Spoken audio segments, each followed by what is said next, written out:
Mayor positividad el día de hoy son O'Higgins, Metropolitana, Valparaíso y Aysén.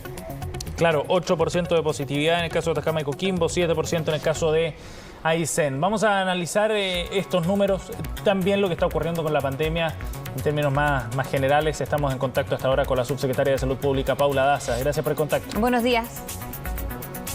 Buenos días, Frecia. Muy buenos días, Sebastián. Doctora Daza, bueno, estos números los estábamos revisando recién, los publicaron recién nada más. Me imagino que usted está al tanto de ellos también y nos muestran una positividad que nuevamente va subiendo, un número de pacientes de NUCI que está acercándose a los 500, números que no veíamos desde comienzos de septiembre. Sin embargo, el ministro París dijo esta semana que no estábamos ante una tercera ola. ¿Cuál es la diferencia entre esa tercera ola y el rebrote? ¿Y qué es lo que permite asegurar que no estamos frente a una nueva ola de COVID en nuestro país? Bueno, nosotros hemos seguido mirando muy de cerca, ¿cierto?, la evolución de la pandemia, los parámetros epidemiológicos, y estamos muy lejos de lo que tuvimos el año pasado y lo que particularmente tuvimos este año en los meses de abril a mayo y junio. En el contexto de que quiero recordarles que llegamos a tener 9.000 casos, con las 4.500 camas que teníamos operativas, más del 80-90%, llegamos a tener sobre 85% eran COVID.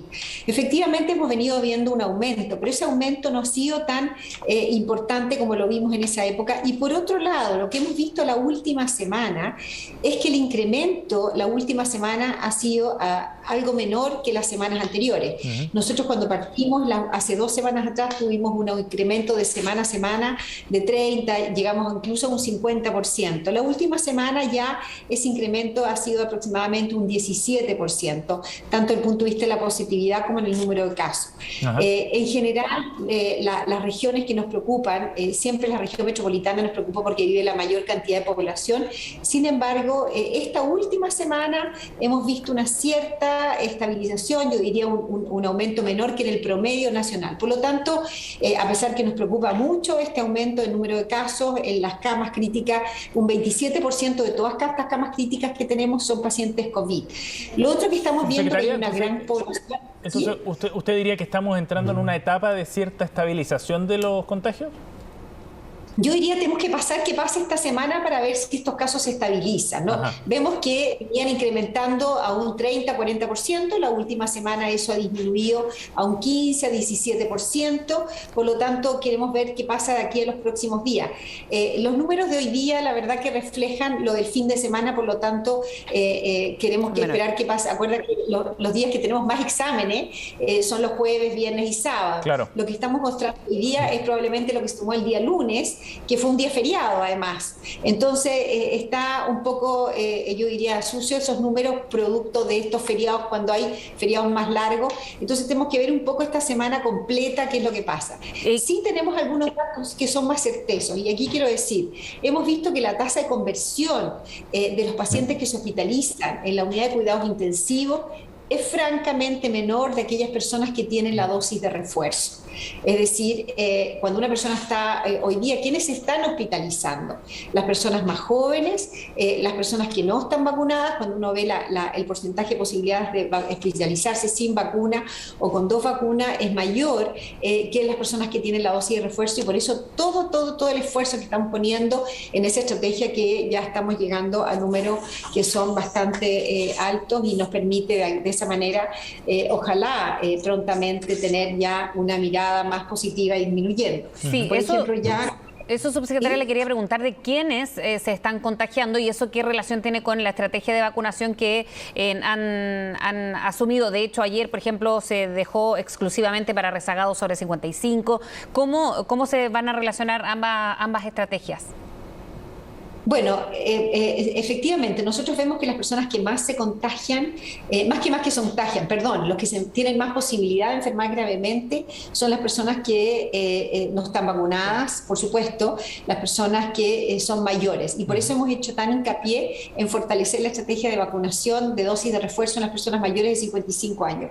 Ya llevamos 5.960.000, ese es el último dato que tengo, probablemente ya hoy día hemos llegado a los 6 millones de dosis de refuerzo, que es un número número muy importante de personas con la vacuna. Las personas mayores de 55 años que debieran haberse vacunado hemos alcanzado un 75%, pero todavía hay un 25% de personas que no lo han hecho.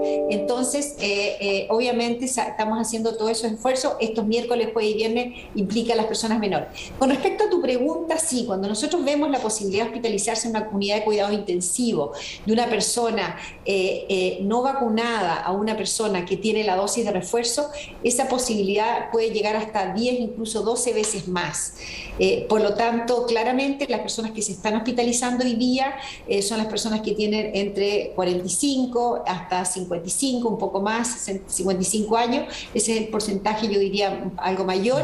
Personas que no están vacunadas y personas que tienen las dos dosis, más que las personas que tienen la dosis de refuerzo. Doctora, y en ese sentido, ¿sí? ¿qué porcentaje de las personas que están entrando a las UCI hoy día no tienen vacuna o no tienen su esquema, el esquema primario completo?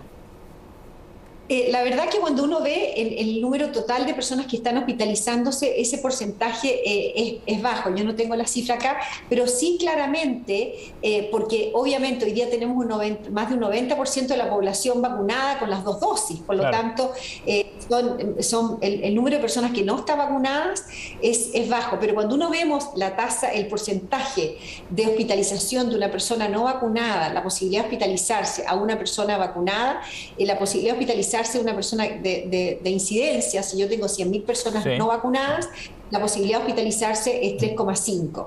Una persona vacunada con las dos dosis es 0,9. Una persona vacunada con la dosis de refuerzo es 0,1. Entonces, claramente la vacunación tiene un efecto de protección importante. Y por eso que hacemos todos estos esfuerzos, porque sabemos que hoy día, en relación a lo que fue la primera y la segunda ola, estamos en una situación epidemiológica muy distinta. Pero aquí obviamente tenemos que seguir vacunándonos, pero tenemos que seguir entendiendo que estamos con pandemia y que tenemos que seguir cuidándonos, testeándonos mucho, porque en la medida que nos testeemos vamos a encontrar los casos positivos y por supuesto que aislarlos oportunamente. Subsecretaria, ¿cómo están viendo la espera del PCR del candidato Gabriel Boric? Le pregunto porque esto también tendría incidencia en otros candidatos que ya y de manera preventiva han decidido suspender agenda. El tema es que si el caso que fuese Delta, por ejemplo, y se conociera, poniéndonos en ese caso también, ¿qué pasaría con el resto de los candidatos en ese caso? Bueno, con respecto a esta información que nosotros tenemos, como Ministerio de Salud, el laboratorio que tomó la muestra debe subir a la plataforma del Ministerio de Salud el resultado de ese examen, para nosotros empezar a tomar las medidas correspondientes desde el punto de vista epidemiológico. Yo conversé hace 5 minutos con la jefa de epidemiología aquí en el Ministerio de Salud, todavía no se había subido a la plataforma, de nuestra plataforma, de saber el resultado del examen. Por lo tanto, nosotros no tenemos, pero sí estamos, la Seremi de Salud está haciendo averiguaciones en qué laboratorio se podría haber tomado para poder tener la información y en caso que sea positivo poder tomar inmediatamente las medidas epidemiológicas, hacer la investigación, obviamente para identificar quiénes son los contactos estrechos y poder aislarlos oportunamente. Pero ¿consideraría como contactos estrechos a los candidatos presidenciales, por ejemplo, con los que compartió en un debate ayer? Y el lunes.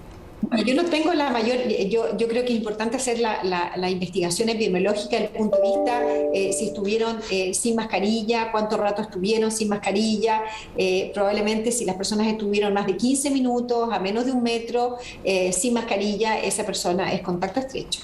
Y si sale en negativo, doctora, ¿qué pasa si sigue con los síntomas, me refiero? ¿Necesariamente debe seguir en cuarentena? Bueno, una persona con sintomatología, la verdad que hay que investigarlo desde el punto de vista médico, porque podría estar con fiebre, con tos y ser otra causa, ¿cierto? No necesariamente COVID, puede ser una influenza, puede ser una neumonía bacteriana, por lo tanto ahí depende del médico, obviamente, que haga los estudios correspondientes para saber si es COVID o sería otra causa médica, pero eso hay que investigarlo clínicamente. Doctora, volviendo al tema de la vacunación y pensando en las personas que están todavía rezagadas, ¿qué medidas se están evaluando para poder vacunar a esas personas efectivamente? ¿Hay alguna medida que genere otro tipo de incentivos más allá del pase de movilidad? ¿Se ha pensado en la obligatoriedad, por ejemplo, de vacunación? La verdad que nosotros todas las medidas que estamos tomando hasta este momento son mantener la vacuna en forma voluntaria. ¿Por qué? Porque no tenemos claro también si la obligatoriedad va a ser una medida que va a hacer que las personas se vacunen. Sí poner todo el énfasis a que haya un incentivo a que las personas que tengan su vacuna al día, ¿cierto? Con sus 2 dosis y después con sus 3 dosis, tengan mayores libertades y los mayores énfasis y los incentivos positivos. Hoy día una persona no vacunada, primero que nada, si quiere viajar a otra región, tiene que tomarse PCR cada vez que viaje a otra región. Por lo tanto, eso produce mayor problema que vacunarse. Hay lugares probablemente privados donde probablemente no van a poder entrar. Estamos hablando de, por ejemplo, actividades desde el punto de vista de deporte o algunos eventos, un montón de actividades donde las personas no vacunadas van a tener la restricción de entrar. Por lo tanto, nosotros estamos mirando todos los días cuáles son los otros incentivos que le podemos poner a las personas vacunadas para que finalmente se vacunen. Y aquí también hacemos un trabajo muy territorial desde el punto de vista cultural, focalizado, ir a los lugares laborales. Yo particularmente ayer estuve, por ejemplo, en la mina del Teniente, a menos de 1000 metros de profundidad, vacunando con dosis de refuerzo, y si hubiera alguien que no hubiera estado vacunado, haberlo vacunado. Por lo tanto, sabemos que los empleadores también están haciendo un trabajo muy localizado para que sus trabajadores estén vacunados por él, por supuesto, y por el resto, porque en la medida que hay una persona que no esté vacunada, esa persona corre el riesgo de contagiar a otros con mayor posibilidad que una persona vacunada. Sí, claro. Hay, subsecretaria, un catastro de la cobertura que tiene hasta ahora la vacunación escolar. Sí, con respecto a la vacunación escolar, de hecho tengo el informe acá, hemos vacunado a más de 1 millón de niños de 6 a 11 años, y los niños de 6 a 11 años son un poquito más de 1,5 millones, o sea, llevamos cerca de un 70%, y con respecto a la población de 12 a 17 años llevamos 1.363.000 niños, ellos también son 1,5 millones, por lo tanto prácticamente los niños de 12 a 17 años ya tenemos más de un 85% vacunados. Esta semana también ya se comenzaron las vacunaciones de las segundas dosis de los niños de 6 a 11 años y se llevan ya vacunados 353.000 niños vacunados con la segunda dosis. Por lo tanto, el avance en la vacunación escolar también ha ido en forma bastante positiva, y en ese sentido es muy importante, porque en la medida que todos estos niños se vacunen y tengamos mayor cantidad de población vacunada, vamos a tenerlos más protegidos. Los niños están yendo a actividades al colegio, hay mayor interacción, hay mayor sociabilización, y también era un riesgo para ellos y también para los otros que podrían contagiar. Por lo tanto, la estrategia de vacunación en los colegios va bien avanzada, y eso depende de la coordinación que se hace entre la APS y cada colegio para ir a vacunar. También los niños que no han estado en los colegios en esos días se pueden vacunar después en los distintos vacunatorios que están abiertos, pero por supuesto que es mucho más fácil vacunarse en el colegio. Subsecretaria, y de nuevo, para generar incentivos, ¿hay algún tipo de medidas que se vaya a aplicar, por ejemplo, pensando en el 2022, en el año escolar 2022, respecto a aquellas familias que decidan no vacunar a sus hijos? Bueno, la verdad que nosotros tenemos que seguir mirando en forma muy cuidadosa con respecto a las medidas de salud pública. Todavía yo no conozco ningún país que haya hecho obligatoria la vacuna, porque son vacunas que están aprobadas en situación de emergencia. Y por lo tanto, todavía no ha habido una normativa en general. Nosotros tenemos obligatoria las otras vacunas de los niños, sí. Todas las vacunas del calendario de vacunación en Chile son obligatorias, y por eso la cobertura se llega a niveles muy 90%. Probablemente si nosotros alcanzamos una cobertura de sobre el 90% de los niños, que es una muy buena cobertura, que es la que alcanzamos con la vacunación obligatoria, creo que sería muy positivo. Por lo tanto, antes de hacer un análisis en la estrategia de los niños, tenemos que ver cómo termina este proceso de vacunación, que esperamos que termine ahora a fines de noviembre para poder tenerlos a ellos vacunados. Así que creo que la educación finalmente y la la cercanía, ¿cierta? Y la solidaridad que implica la vacunación en nuestro país, creo que finalmente es lo más importante. Y llegar, ir a terrenos, salir, ir a los lugares alejados, ver quiénes son los que no se vacunan y cuál es el motivo también, si es temor o es simplemente que no han acudido porque no se han dado el tiempo. Por lo tanto, creo que ahí tenemos que ir conversando con todos los actores privados también, cómo llegamos a todas esas personas que por algún motivo no han querido vacunarse o no han podido vacunarse. Bien, subsecretaria, muchísimas gracias por haber hablado con nosotros. Que tenga buen día. Muchas gracias, que estén muy bien. Gracias, subsecretaria. Hasta luego. Chao, chao.